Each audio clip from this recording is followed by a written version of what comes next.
Our guest is Ayo Emakhiome. I hope I got that right. Ayo is the CEO, Coinbox Limited. Ayo, good morning. Can you hear me? Good morning. Can you hear me? Me, I can hear you. Oh, I can hear you. And I can hear you clearly. Yes, fortunately for us, we can hear you now. Thank you so much for coming on board. Good morning. Okay. All right. So Good morning. Yes. Thank you for having me. Thank you. It's a pleasure. Now, my first question. How can the Nigerian government manage the challenges of inflation and cost of living while promoting economic stability? Now, that's an interesting question. And I'm trying to decide whether to give you a theoretical response or a practical response. Practical, please. Practical is good. Okay. Now, the issue is this. What I've been seeing so far is this. Government is doing selective hearing. Okay. They've listened to some issues and decided to tackle it, like the insecurity issue. What it was last year is not as bad as what it is this year. They've been head on with it. Infrastructure too, they've been working hard at it. These are key issues that are affecting our inflation rate. But the major issue, they are not looking at it. Why I don't, although I suspect is some of the government reforms that they have started, which they've not started, implementing. They've not started implementing. Probably that's why they are very slow at it. But you see, two other key issues affecting the economy that we need to deal with. One of them is what you just mentioned, which is the inflation rate. And then the second one is declining GDP growth rates. Because the second one is the instability in our FX, because the dollar to the naira exchange rate is on the rise on a continuous basis. And to address all this, there's a key issue that, should I say, they decided not to address, or yes, like I mentioned before, they are slowly waiting to address it when some other issues have been addressed, which is the issue of industry. No successful economy, economy can be successful without having its own industry. Right now, we don't have one. The question I usually ask is, what is the Nigerian standard? What is our economic industry outlook? The manufacturing sector is not doing so wonderfully well. And all the reforms so far, instead of helping the manufacturing sector, has been getting the sector to go under. Example is the new power fee. That is this band A, B, C, this new band model. It's a good one, but it was too sudden on the people. And so the sector that is affected by it is which sector? The manufacturing sector, which needs to be revived. Okay, so yes, the government said there is no subsidies. I think there is time they need to do something to kind of maybe give them like a 1 year subsidization or something to get them, to enable them to, adjust and get back into it. Why? The FX rate is going up and is going up and is going up. But and that also affects the cost of doing business, because we are an import-dependent economy. So the cost of virtually everything is also going up in line with the FX rate. But if government focuses on the manufacturing sector, that's the industry, what happens? We will be self-sufficient. Once we are self-sufficient, the movement in FX will not affect us the way it is now. And there will be some level of stability. And so the challenge has been stabilization of the economy. Because once the economy is stable, inflation will first stabilize and then start going down. All right. But now there's nothing replacing. That's the truth. Nothing is replacing it as it is. So it's just going up because in a vacuum. Wow. That's the challenge. That's what needs to be addressed, which is what industry. Okay. Before Olumide addressed. Yeah, let me come in before my colleague Olumide comes on board. You said government has this incumbent administration has selective hearing. I would like to find out why that is the case. Do you think it's because this government has foreign bodies like the World Bank supporting it? For example, in the papers just yesterday, we had the World Bank say that former President Muhammadu Buhari was the one that reversed years, over decades of gains Nigeria had made as it regards the economy. But the day before that, it has said that you must not reverse President Tinubu's economic reforms or else it would dent the economy of the nation. What's your take, though? What they said the day before and what they said yesterday, they are actually the same thing, just a continuation of what they said before. Then they are helping the administration to put the blame on the previous administration. Yes. My problem with that is that every administration so far has always blamed their predecessor. So it's now a broken record. Yeah. That's the truth. It's not what you're talking about. What you should be talking about is sit down with me, give me the numbers. This is where the economy is now. This is what is going on in the economy. Then this is my plan of dealing with that issue, not doing the blame game. Yeah. It's an old and outdated, outdated practice. It shouldn't be used anymore. Yeah. This is the situation. This is how I plan to do it. So, and that's my problem with the issue of selective hearing. They know what the situation is. They have said it, okay? But now, what do you want to do? All I see so far is they first decide on what they want to do.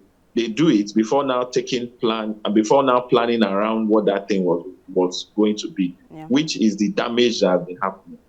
It's time we go beyond our medium-term economic frame and start doing another Vision 2020. Yeah. Even though the last one failed, but it's time we revisited it. What's our plan in the next 20 years? Where do we see the country? And then when the next predecessor comes, you don't behave as if the country is your parlor, and you now cancel all the policy and decide to start changing the whole thing. Because that's the problem in Nigeria. Nigeria has wonderful policies and wonderful things, but continuation has been an issue. And because of the size of the country, you cannot solve the problem of the country in 4 years. It's a child's play. So you should be able to set up a 20-year plan where when you start.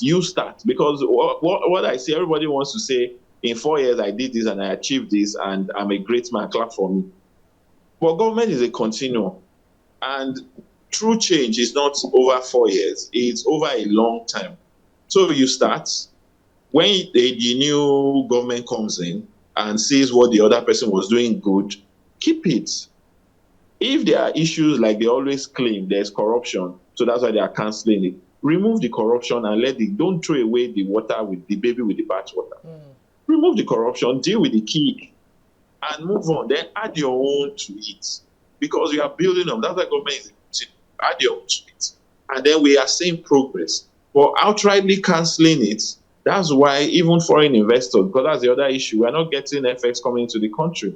Foreign investors are not bringing in their FDIs. Why? They might bring it in now, 24 months down the line or 12 months down the line, there's a major policy change and it affects their investments. Just like last year that, subsidies were removed and the economy went upside down. We don't know what is coming next for January or February or even December. So there needs to be stability in government policies, number one. Number two, there needs to be long-term planning. Then number three, they need to address issues around industry because it's industries that produce jobs. It's industry that gives rise to productivity. It's industries that produce FX that is demanded for. It's also industry that reduces demand for FX. It's industries that produce exports. So that's how I see it. Thank you. Thank you very much. Now, if you look at all these economic crises and policies, the people who suffer the most are the vulnerable. Which brings me to my next question. How can government policies be designed to support vulnerable populations during economic downturns, just like the subsidy removal we had last year?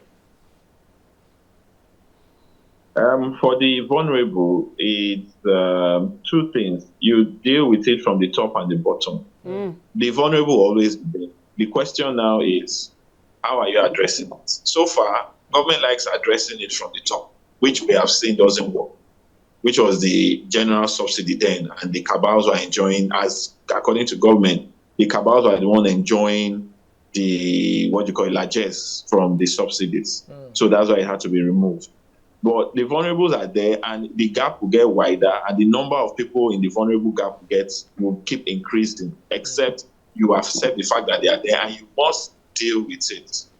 Being that you can't, dealing with it from the top doesn't work, then let's come to the bottom. We have what government wanted to introduce, which was the, what do you call it? Everybody with a certain income level should register. Based on that, you get various forms of support from the government. And the low-hanging fruits are one, for example, meal tickets. I don't see why the government should be the one producing the food or contracting out the food. We can see corruption abounds there. Give out meal tickets. Let these people go and look for their food. Why? I'm a food seller, a food manufacturer. I put my food there in the market, and then government gives those that need it to go and buy the food. I get to have business, and I get to feed my family. But when government gives me a contract, somebody will come at the back and tell me, you know what, that food is 20,000 naira, not paying more than 17,000 or even 15,000, the rest is mine. I'll have to cut corners, and at the end of the day, I don't give quality food. You get? So those are the issues. Bus tickets are there, okay? Deal with things that directly the vulnerable is affected indirectly and fund that item directly, not you doing it on a holistic level like they used to do. It's time to go direct. There are meal tickets, there are bus tickets, there is a power subsidy. You get, I am spending 10,000 naira on power where I stay. Then give me 5,000 monthly, or pay directly to the power company that, you know, this is my bill, and I give you my bill, tell you what it is authentically. Government takes it and pays the power company. When they do it directly, it's different. Okay? It's different than doing it from the top, where it's the power company that comes and says, you know, we spent in, hypothetically, we spent 100 million naira in Agege local government. Government come and pay. Government now give them 100 million naira. It hasn't helped me, the vulnerable. So the vulnerable has to be dealt with directly. For example, even education. How do you help the vulnerable do what other people are already? So it's not even new. You are not reinventing the wheel. I would rather stop subsidizing universities directly. What will I now do? University, you are on your own. Charge whatever you like. Why now go generally to the vulnerable and the public? You know what? Do XYZ level of performance. By doing that, I will give you a scholarship direct, so that I am sure you went through university or you went through secondary school, whichever one, primary school, secondary school, university, and you came out, which means you came out a better person. Because one of the problems too in the country today is a two-pronged demon in the area of education. Number one is illiteracy. Number two is ignorance. So we have a lot of people that their level of knowledge is so poor that they don't know what is a problem and what is a challenge. And, you know, what should be dealt with, because they don't separate modernization from culture. Culture says a woman should be seen and not heard. Okay? But modernization says a man is equal to a woman. Then an uneducated person would come out and still stay with culture as an old, outdated culture, which is affecting development in the country. While an educated person that is now unenlightened will go back to those negative cultural issues and use it to destroy the economy instead of building it up. So in the education sector, government now needs to start doing more in getting people to school, which is one, let's go. We are still holding to the old, what do they call it, military era practices, where everything should be held on to, everything should be centralized. In a democratic system, in a pure and truly democratic system, government has no hand in holding anything. What about the cash transfer? Government is not in the business of doing business. You see? Yeah. It is when you enable the private sector, that is, enable the private sector, there will be massive job creation. There will be massive business. There will be massive development. But government is holding on to everything and centralizing everything. Wow. They have to let. You know, government has to let go. You know, we have to wrap this up, but this has been so illuminating.